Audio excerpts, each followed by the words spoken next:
Before the scroll, before the feed, before the notification, there was Rome. And Rome had something modern civilization keeps trying to reinvent. A social life so rich, so loud, so obsessive that it would make your average influencer feel exhausted. The Romans did not have social media, but they had everything social media is trying to be. They had public opinion, they had viral content, they had gossip, influence, outrage, and celebrity. They had followers, rivals, and a desperate need to be known. They just did it face to face, on walls, in bathhouses, over wine, and occasionally in front of 50,000 screaming strangers. Let's start with the walls. If you walked through Pompeii the morning before Vesuvius erupted, you would have seen a city covered in writing. Not official inscriptions, not government monuments, personal messages, insults, declarations of love, political endorsements, reviews of taverns, complaints about neighbors, opinions about gladiators, arguments about chariot racers. One wall read, Gaius Pumidius Dippolis was here. Another, Secessus the weaver loves Iris the barmaid, who doesn't care about him at all. Another, the one who does not invite me to dinner is a barbarian. And another simply, Marcus is a thief. These were not random acts of vandalism. This was the comment section of the ancient world. And everyone read it, everyone added to it, everyone knew whose wall it was on and what it meant politically, socially, personally.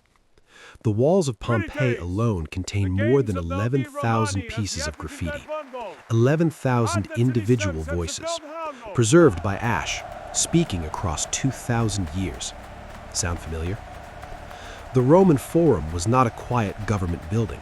It was the algorithm, the place where information moved fastest, where reputation was built and destroyed, where a single speech, delivered well, could shift the direction of an entire city. Politicians hired men to stand in the forum and shout their names, favorable things, repeatedly, loudly, to anyone who would listen. This was not considered undignified. This was considered standard political strategy. Senators hired claqueurs, paid professional audiences to applaud at the right moments, to laugh at the right jokes, to groan at the opposition, to cheer on cue. Manufactured engagement, paid reactions, coordinated responses. 2,000 years before the algorithm existed, the Romans had already found the exploit. Then there were the baths. Every Roman city of any significance had public bathhouses, the thermae. And the thermae were not places for quiet reflection. They were the social network made physical, made warm, made mandatory. You went to the baths the way people check their phones today, every day, sometimes twice, not primarily to clean yourself, but to be seen, to hear things, to tell things, to conduct business, to argue politics, to flirt, to gossip without restraint or end.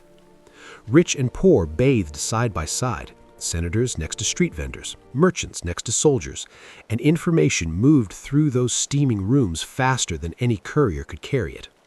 A rumor that started at the baths of Caracalla in the morning could be the talk of the entire Subura district by afternoon, and by evening it would have changed shape 3 times. The Romans understood something we keep relearning. The most powerful network is not the one with the most bandwidth. It is the one where people actually want to show up every single day. Then there was the Acta Diurna, Julius Caesar's daily gazette, posted in public spaces across the city, carved or written on large whiteboards, the Acta, the acts of the day.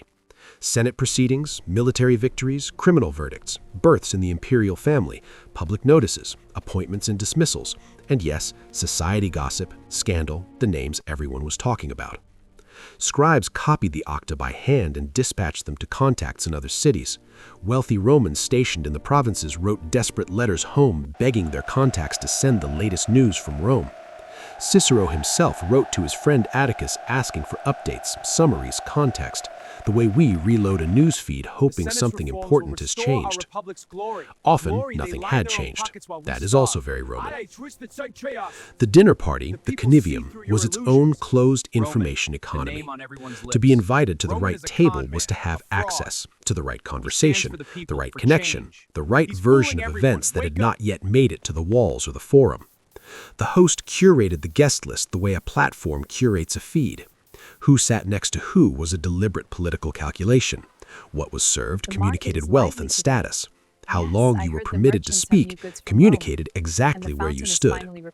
And everything said at that dinner, everything was expected to circulate in the days that followed. The convivium was not private. It was a performance with a targeted audience, an exclusive broadcast, an invite-only event you were meant to talk about afterward. Then the Circus Maximus. 250,000 people packed into a single structure, watching chariot racing, screaming, placing bets, wearing the colors of their faction, blue, green, red, white, with the kind of intensity that today we reserve for football rivalries. The chariot factions had organized fan clubs across the empire, dedicated followers who built identity around shared allegiance and collective outrage. Charioteers were household names, their faces painted on pottery, their victories celebrated across entire districts that would never share anything else. This was not just entertainment, this was tribalism given a scoreboard and 50,000 witnesses. This was sports Twitter, before sports, before the modern concept of celebrity. When the games ended, the city moved to the taverns, the thermopolia, fast food bars built into the street frontage of every Roman block. You could eat standing at a marble counter, you could drink cheaply, you could stay for hours.